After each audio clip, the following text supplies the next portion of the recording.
The Atlanta shooting spree that killed 6 Asian women was by no means an isolated incident.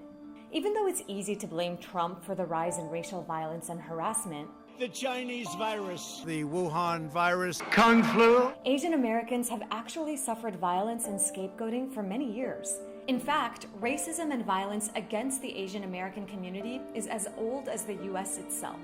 To understand the root of the issue, we have to go back 236 years to 1785. That's when the first documented Chinese immigrants, 3 sailors to be exact, arrived in Maryland. Fast forward 5 years, and the Naturalization Act of 1790 was put in place to restrict citizenship for anyone who wasn't a free white person.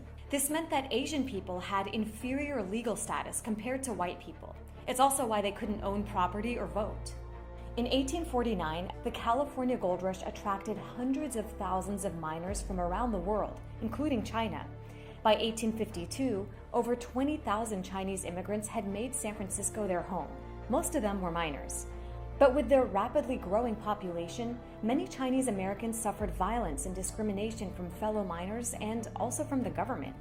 For example, California was quick to impose a foreign miners tax, which meant immigrants had to pay $3 a month for simply mining.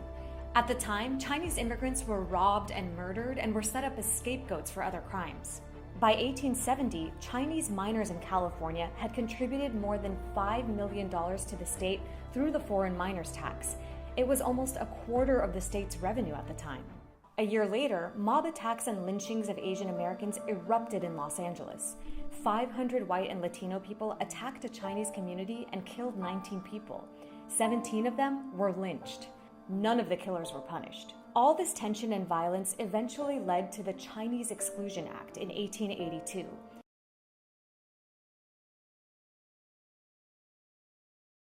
A 36-year-old woman walking to work in the CBD has fallen victim to a terrifying random attack. Going about her day when she was viciously attacked, and the whole ordeal was captured on CCTV. 9 News has obtained a copy of that vision. Take a look now. The victim's name is Wan Lai, and she had just left her apartment on Little Bourke Street in the CBD exactly 2 weeks ago today, and she was on her way to work. She works at a sushi restaurant when she was stabbed at 7:40 in the morning. The 36-year-old said that she felt someone tap her from the back. She turned around to the right and was stabbed immediately, collapsing in immense pain.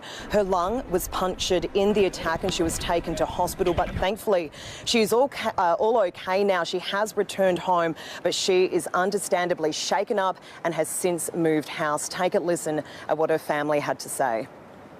I think on the day when we received a phone call from her working place owner, it's quite confusing and shocked at the same time.